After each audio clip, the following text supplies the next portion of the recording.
اور کہا کرتے مولانا ایک سوال ہے. میں نے پوچھا کیا؟ کہنے لگے کیا جنم دن منانا جائز ہے؟ تو میں نے کہا اس سے تو کسی کا انکار نہیں ہے. جب ہم حضور کا جنم دن منا سکتے ہیں تو پھر اپنا بھی منا سکتے ہیں، لیکن عیسائی اور یہودیوں کے طریقے پہ نہیں ہونا چاہیے. مگر میں نے کہا کرنا کیا ہے؟ کہنے لگے ہم 40 سال کے ہو گئے، بڑی خوشی کی بات ہے.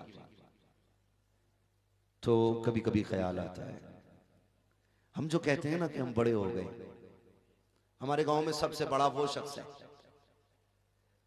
تو مجھے کبھی کبھی تعجب ہوتا ہے کہ اسے بڑا کہہ رہے ہیں، اسے تو چھوٹا کہیے. جس کی 50 سال بیت گئی ہے تقریباً 10 ہی بچی ہے، وہ چھوٹا ہوا کہ بڑا ہوا؟ حیرت ہوتی ہے. ہم لوگ کہتے ہیں ہم 40 کے ہو گئے، کیک کٹے گا، کئی جگہ تو باضابطہ طور پہ شادیوں کی طرح لوگ خوشیاں مناتے ہیں، بڑے اہتمام کرتے ہیں کہ آج میرا جنم دن ہے، بڑے بڑے گفٹ پیش کیے جاتے ہیں. یار تجھے یہ تو خیال ہے کہ تو 60 سال کا ہو گیا، گاؤں میں تیری عمر کا کوئی نہیں ہے، یہ خیال کیوں نہیں آتا 60 سال ہو گئے آج تک رب کو نہ منا سکا؟ تو نے یہ کیوں نہیں سوچا اس 60 سال میں نے کوئی ایسی نیکی نہیں کی جسے میں کہہ سکوں میں اس نیکی کے بدلے بخشا جاؤں گا؟ تو اپنے 60 سال کے گناہوں پہ نظر کیوں نہیں کرتا؟ تو اپنی گزرنے والی راتوں پہ نظر کیوں نہیں کرتا؟ جو دن تو نے لوگوں کے دل دکھا کے گزارے ہیں وہ دن تجھے یاد کیوں نہیں آتے؟ تجھے نہیں لگتا جب 60 سال کا حساب لیا جائے گا تو مشکل ہوگا؟ تجھے نہیں لگتا جب 40 سال کا نامہ اعمال ہاتھ میں دیا جائے گا اور جب تیرا عمل ترازو پہ رکھا جائے گا تو اس وقت بغلیں جھانکنے کے سوا کچھ نہیں ہوگا؟ ڈاکٹر اقبال نے کہا تھا کی محمد سے وفا تو نے تو ہم تیرے ہیں، یہ جہاں چیز ہے کیا لوح و قلم تیرے ہیں. نوجوانوں اب وقت برڈے پہ کیک کاٹنے کا نہیں ہے.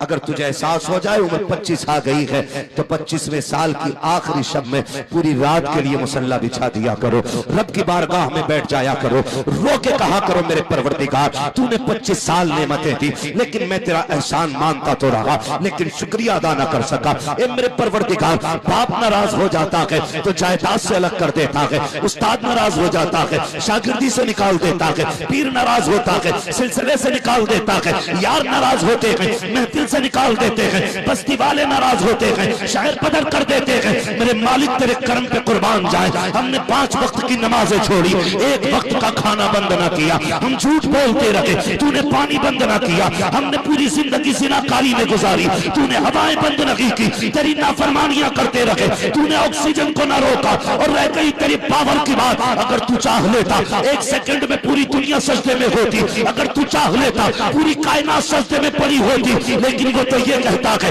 ہم زبردستی نہیں چاہتے، ہم تیرا دل دیکھنا چاہتے ہیں. کون پیار کر کے مسجد میں آتا ہے، کون مجبور ہو کے مسجد میں آتا ہے؟ بچھاؤ مصلی رات کو، رو کر کے رب کو آواز دیا کرو خدا کی قسم تیری آنکھ سے آنسو بعد میں جدا ہوگا، بخشش کا پروانہ تجھے پہلے دے دیا جائے.